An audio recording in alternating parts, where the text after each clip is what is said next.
परिषदेला आवर्जून उपस्थित असलेले आमचे मित्र महेशजी डोंगरे पाटील निरीक्षक म्हणून आम्हाला या ठिकाणी लाभलेले आहेत.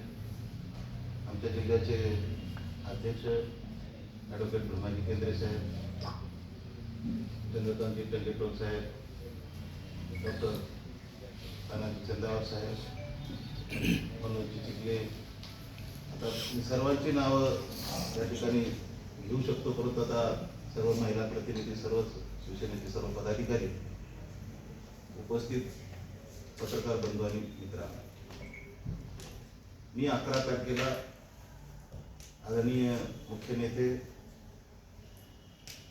माननीय एकनाथजी शिंदे साहेब यांच्या उपस्थितीमध्ये 11 तारखेला मुंबईमध्ये माझा प्रवेश झाला.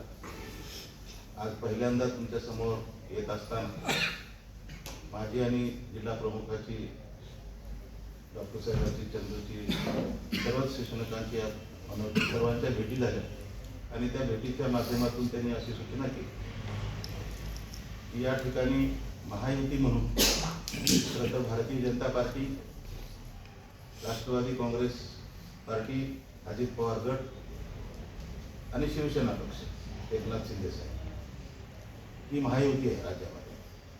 आणि ही महायुती उदगीरमध्ये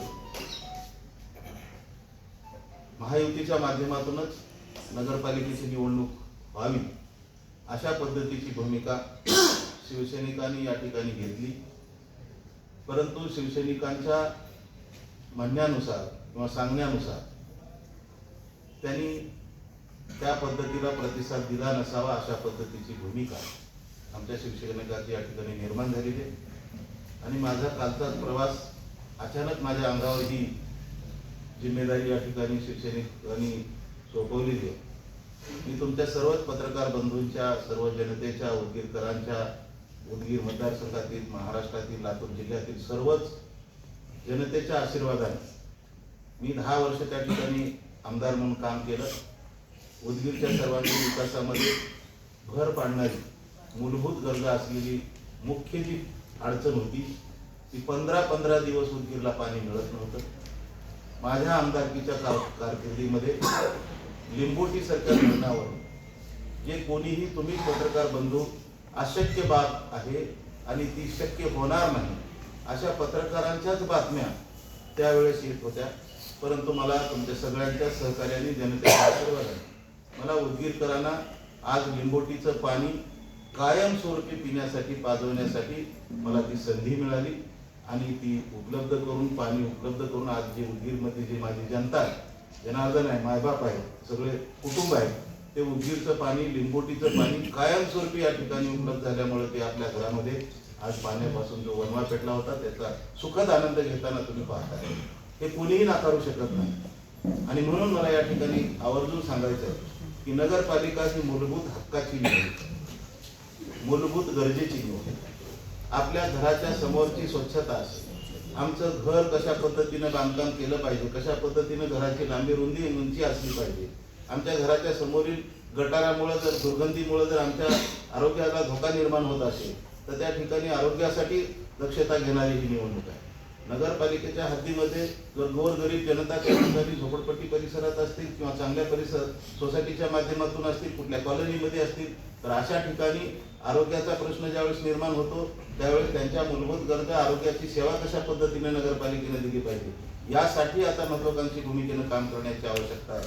निश्चित रूपाने शहरातले रस्ते असतील, या ठिकाणी मला आनंद वाटतो की माझ्याच काळामध्ये अंडरग्राऊंड ड्रेनेज, ज्यावेळेस बसवराज भागवंदे अध्यक्ष होते नगरपालिकेचे, त्यावेळेस आम्ही प्रस्ताव तयार केला आणि विशेष करून आपल्या उदगीरमध्ये ज्या घरामध्ये आपण राहतो त्या घरामधलं आपलं जे शौचालयाचं जे पाणी, त्या घरामधल्या संडास बाथरूमच्या माध्यमातून जे पर्क्युलेट होतं आणि ते पर्क्युलेट झालेलं पाणी जमिनीमध्ये आतमध्ये पर्क्युलेट होऊन आजूबाजूच्या बोर असतील, आजूबाजूच्या पुण्याच्या पारकटी गल्लीसारख्या ठिकाणी विहिरी असतील, विंधन विहिरी, तर अशा ठिकाणी त्या पर्क्युलेट झालेल्या पाण्यामुळे मोठ्या प्रमाणामध्ये उदगीरच्या कुटुंबांना त्या पाण्यामध्ये TDS वाढून रोगराईला सामोरं जावं लागत होतं. म्हणून माझ्या लक्षात आलं, त्यावेळेस आम्ही विचार केला की ताबडतोब उदगीरसारख्या शहरांना निश्चित रूपानं अंडरग्राऊंड ड्रेनेज लाईन जर आपण केली, आपल्या कुटुंबातल्या घरातलं जर शौचालयाची जी घाण आहे ती घाण जर जमिनीमध्ये पर्क्युलेट होऊन जाऊन पाणी दूषित होण्यापेक्षा, भूगर्भामधलं पाणी दूषित होऊन पुन्हा आपल्याला तेच पाणी प्यायला मिळण्यापेक्षा आपण याचा उपाय केला पाहिजे. म्हणून माझ्या कारकिर्दीमध्ये अंडरग्राऊंड ड्रेनेज लाईनची योजना सँक्शन केली आणि त्या ठिकाणी आज तुम्हाला उदगीरमध्ये अंडरग्राऊंड ड्रेनेजचं जवळपास मोठ्या प्रमाणात त्या ठिकाणी काम सुरू होताना. परंतु मध्ये बऱ्याच दिवसापासून स्थानिक स्वराज्य संस्थेच्या जवळपास 8-9 वर्ष झालं निवडणुका झाल्या नाही. आता नव्यानं आपण या ठिकाणी निवडणुकीला जातोय की काय अशा पद्धतीचा प्रसंग जनतेच्या समोर आलेला आहे. रस्ते, पाणी, विद्युत, आरोग्य, शौचालय, घरकुल या सर्वच मूलभूत गरजा लक्षात ठेवून या नगरपालिकेच्या निवडणुकीच्या माध्यमातून खरं तर मी आजही पत्रकारांना सांगू इच्छितो की राष्ट्रवादी काँग्रेस पार्टी असेल, या ठिकाणचे लोकप्रतिनिधी असतील, या ठिकाणचे भारतीय जनता पार्टीचे जे कोणी नेते असतील ते सर्व नेते असतील आणि शिवसेना पक्षाचे काही नेते असतील, त्यांनी सर्वांनी जर हा विचार जर केला असता आणि या ठिकाणी महायुतीचा उमेदवार या ठिकाणी निश्चित रूपाने नगराध्यक्ष झाला पाहिजे अशा पद्धतीची जर भूमिका घेतली असती तर मला वाटते आज जिल्हा प्रमुखांना सुद्धा मी सांगेन, सर्वच पत्रकारांना, डॉक्टर साहेब आपला चंदू, की मला वाटतं की या ठिकाणी आज आम्हाला ही पत्रकार परिषद घ्यायची वेळ शिवाय आली असती का नाही. परंतु आता असं समजतंय की आता 2 दिवस फक्त राहिलेले आहेत. आता 2 दिवसामध्ये आणि कशा पद्धतीनं शिवसेनेचे आता उमेदवार त्या ठिकाणी शिवसेना पक्ष एकनाथ शिंदे साहेबांच्या नेतृत्वामध्ये खरं तर आमची महाराष्ट्राची बुलंदतो गेल्या पंचवार्षिक योजनेमध्ये महाराष्ट्रामध्ये 2.5 वर्षाच्या कारकिर्दीमध्ये लाडक्या बहिणीचं जी योजना आणणारे आमचे जे नेते आहेत ते एकनाथजी शिंदे साहेब आहेत. आणि खऱ्या अर्थानं लाडक्या बहिणीच्या योजनेच्या माध्यमातून मोठ्या प्रमाणात या ठिकाणी फायदा झाला. बिहारमध्ये सुद्धा आपण पाहिलं, लाडक्या बहिणीच्या योजनेच्या माध्यमातून मोठ्या प्रमाणात महिला वर्ग आकर्षित, भारतीय जनता पार्टी महायुतीला त्या ठिकाणी आकर्षित झाला आणि निश्चित रूपाने याही ठिकाणी या नगरपालिकेच्या माध्यमातून नगर परिषदेचा नगराध्यक्ष हा महायुतीचा झाला पाहिजे अशा पद्धतीचा उदात्त हेतू जर ठेवून या तिन्ही पक्षाच्या नेत्यांनी एकत्रितरित्या बसून जर हा निर्णय घेतला असता तर मला वाटतंय की निश्चित रूपाने या ठिकाणी ही वेळ शिवसेना पक्षाला वेगळी चूक मांडायची आली नसती. परंतु सुदैव म्हणावं लागेल की निश्चित रूपानं एखाद्या संधीचं सोनं करण्याची माझी ताकद आणि सुधाकर भालेरावला संघर्ष करण्याची सवय लागली. भारतीय जनता पार्टी या ठिकाणी कुठल्याच पद्धतीनं नव्हती, त्यावेळेस मी या ठिकाणी भारतीय जनता पार्टी या ठिकाणी उभा करण्यासाठी मला तुमच्यासारख्या सर्व कार्यकर्त्यांनी आशीर्वाद दिला. आदरणीय लोकनेते गोपीनाथरावजी मुंडे साहेब असताना, हयात असताना मुंडे साहेबांच्या घरात पंकजाताई मुंडे आणि दारात सुधाकर भालेराव, मराठवाड्यातल्या 8 जिल्ह्यामध्ये फक्त 2 आमदार म्हणून आम्ही त्या ठिकाणी काम केलेलं आहे. आणि अशा भयावह परिस्थितीमध्ये भारतीय जनता पार्टीला बळकटी मिळाली. आज देशाचे नेते नरेंद्र मोदी साहेब प्रधानमंत्री आहेत, या ठिकाणी मोठ्या प्रमाणामध्ये देवेंद्रजी फडणवीस साहेब आज मुख्यमंत्री आहेत, दुसरे उपमुख्यमंत्री एकनाथजी शिंदे साहेब आहेत, तिसरे उपमुख्यमंत्री अजितदादा पवार साहेब आहेत. अशा परिस्थितीमध्ये आता आम्हाला पुन्हा एक वेगळ्या पद्धतीचं जनतेच्या समोर जाऊन त्या ठिकाणी जनतेच्या समोर आम्हाला आशीर्वाद मागण्याची वेळ या ठिकाणी आलेली आहे. आणि मला विश्वास आहे की आमच्या संघर्षाच्या लढाईला आणि उदगीरच्या सर्वांगीण विकासाला उदगीरची जनता आम्हाला आशीर्वाद दिल्याशिवाय राहणार. कारण उदगीरनं गेल्या 35 वर्षामध्ये ज्या वेळेस मी भारतीय जनता पार्टीच्या ताब्यात नगरपालिका आणण्याच्या अगोदर काय उदगीरची परिस्थिती भयावह करून ठेवली होती, कशा पद्धतीनं उदगीरमध्ये एखाद्याने कुटुंबाने जर जागा विकत घेतली, आजही ती चित्र फार विचित्र दिसते. मला या ठिकाणी सांगायला वावगं वाटत नाही आणि चुकीचंही ठरणार नाही. एखादा जर प्लॉट खरेदी केला तर त्याच्या पाठीमागे कुठला तरी RTIचा कायदा टाकायचा आणि त्या कुटुंबाला बेजार करायचं आणि तो कुटुंब परेशान होऊन आज हातबल होतोय. आणि अशा पद्धतीच्या परिस्थितीमध्ये भ्रष्टाचाराच्या माध्यमातून कुठल्याही माध्यमातून असेल तर निष्प्रह त्या ठिकाणी कार्यकर्त्याला मदत झाली पाहिजे अशा पद्धतीची शिवसेना पक्षाची भूमिका राहील. येणाऱ्या काळामध्ये उदगीरच्या नगरपालिकेच्या हद्दीतील सर्वांगीण विकासासाठी हा लढा असेल. या ठिकाणी उदगीरच्या सर्व जाती धर्मातील सर्व समाज बांधवांना एकत्रितरित्या घेऊन मोठ्या प्रमाणामध्ये या ठिकाणी मुस्लिम समाज आहे, या ठिकाणी मुस्लिम समाजाच्या समोर सुद्धा आम्हाला जात असताना त्यांच्याही समोर मोठ्या पद्धतीने एक पेचप्रसंग निर्माण होणार आहे की सुधाकर भालेराव कालच तुतारीमध्ये होते आणि आज आता परत शिवसेना पक्षामध्ये. हा जुगलबंदीचा विषय नाही, परंतु हा देशाच्या राजकारणाचा विषय नाही, हा राज्याच्या राजकारणाचा विषय नाही, परंतु मूलभूत गरजा, कुटुंबाच्या मूलभूत गरजा असलेला हा विषय अत्यंत महत्वाचा आहे. आणि या अत्यंत मूलभूत गरजाच्या विषयाची ही निवडणूक आहे.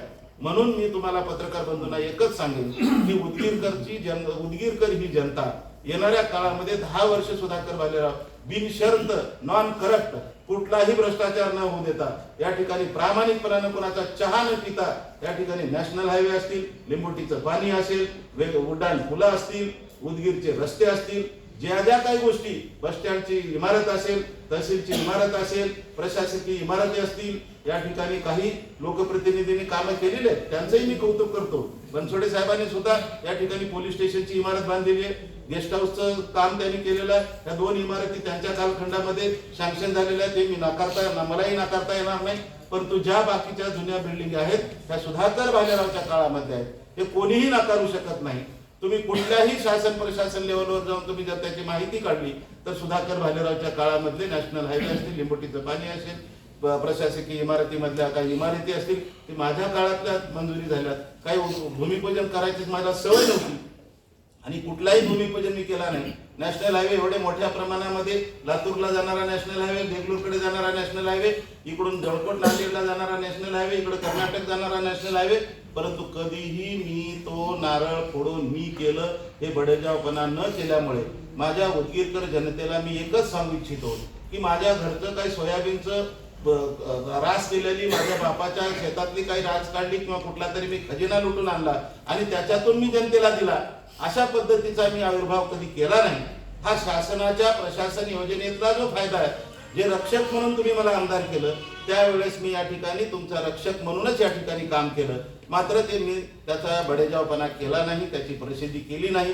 हे माझ्यासाठी माझे कार्यकर्ते बरेच म्हणतात की साहेब हे तुम्ही केलो नाही, परंतु आता मात्र आताचे लोकप्रतिनिधी प्रत्येक काम आम्ही केलोय अशा पद्धतीचं सांगतात आणि त्यामुळे ते मोठ्या प्रमाणामध्ये लोकांपुढे आम्ही विकास पुरुष आहोत अशा पद्धतीची भूमिका सुद्धा सांगतात. परंतु मी हात जोडून विनंती करेन की माझ्या सुजाण मतदार राजांना, उदगीर नगरपालिकेच्या हद्दीतील असलेल्या सर्वच मतदारांना, सर्वच नागरिकांना मी ज्या सांगितलेल्या गोष्टीमधली एकही चूक असेल, एकही गोष्ट जर चुकीची असेल तर मी छत्रपती शिवाजी महाराज यांच्या चौकामध्ये येऊन पाहिजे ते शिक्षा भोगायला तयार आहे.